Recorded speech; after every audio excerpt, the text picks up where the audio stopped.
Barbie Fortesa update. Yan, post ni Barbie sa kanyang Instagram. Sabi niya, Day 2 in cinemas, don't miss until she remembers. Mukhang nag-iikot si Barbie sa mga mall. Samantala si Daddy Tony naman, yung post niya. And nagmotor pa nga si Daddy Tony, dyan sa labas ng bahay nila. At kumain din si Daddy Tony sa isang restaurant yun, enjoy. At spotted din si Barbie.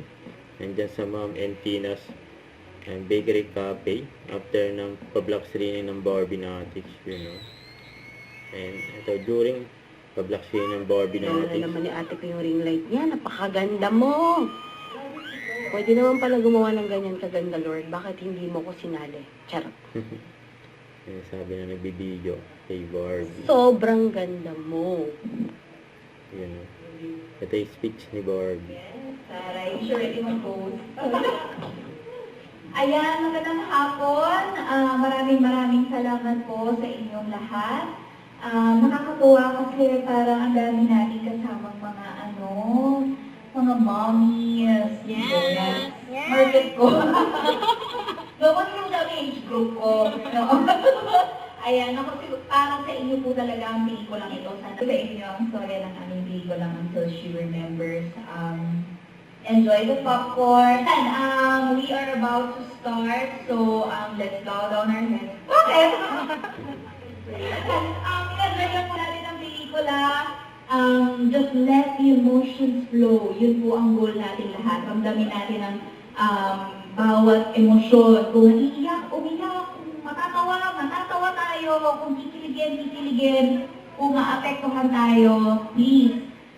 Yun po ang aming goal talaga, na talagang ma-relay namin ang tama ang mensahe ng pelikula. So, yan lamang po. Maraming salamat. And showing na tayo today! Yun,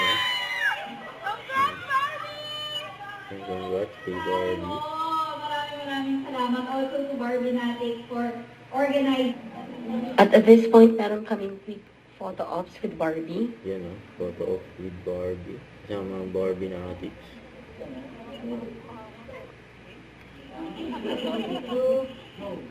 Until she remembers, now showing! Taas na energy, mga fans ni Barbie,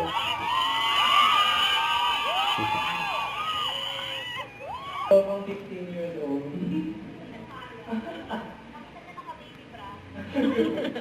Maraming salamat po sa lahat ng nanood. Sana po ay nagustuhan po ninyo ang pelikula namin. Honestly, pag napanood ko na to, pangatlo na. Pero parang sa kada panood ko, lumalalim yung understanding ko of the film. And so I highly recommend that you do the same. At dito natin malalaman ang totoong kontrabida ng story ay si Roger. At ang hindi niya magsagot ng telephone. True! And ayun, so sana po tulungan niyo po kami na i-post at i-promote ang aming pelikula. It is now showing finally in over 100 cinemas nationwide. Until She Remembers, directed by Galiante Mendoza. Thank you Barbie Natics. Thank you. Congrats! Congrats kay Barbie. Until She Remembers, now showing in nationwide cinemas. Don't forget to subscribe, click the notification bell for more updates. This is Richard, the Action Live. Stay tuned for more videos. See ya.